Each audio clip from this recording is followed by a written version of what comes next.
The stock of public debt was 1.8 trillion at the end of June 2013. That was at the end of Kibaki's term. And it accounted for 39% of gross domestic products, that is GDP. According to the National Treasury, the public debt has grown sixfold to Kenya shillings 11.7 trillion.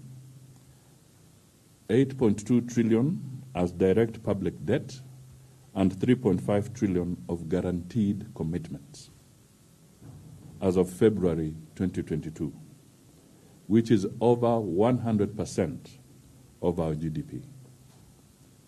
The total loan commitments and stock of debt procured exceed the public debt of Kenya shillings 9 trillion as approved by Parliament in 2019, thereby breaching Article 211 of the Constitution, read with Section 50, subsection 2 of the Public Finance Management Act of 2012.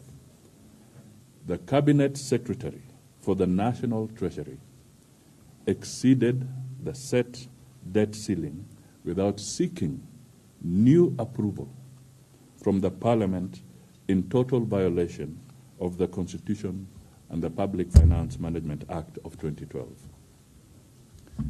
It may be of interest to note that debt commitment pre-handshake, and I repeat, pre-handshake, was 4.5 trillion Kenya shillings.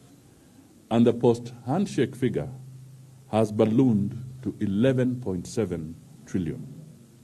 The question is this: was the handshake a license to burdening Kenyans with punitive public debt, punitive taxation, punitive food prices, and a high cost of living? The Cabinet Secretary for the National Treasury should not sign any new loans, including floating sovereign bonds, during this transition period. The National Assembly and the Senate should reduce the budget ceiling to ensure a fiscal deficit that does not exceed Kenya shillings 400 billion and check on the growing public debt. The National Assembly and the Senate must avoid any further strangulation of Kenyans with additional debt by refusing any request for approval of a new debt ceiling. We are aware that the CS for the National Treasury has prepared for submission to Parliament a new debt ceiling of approximately over Kenya shillings 12 trillion.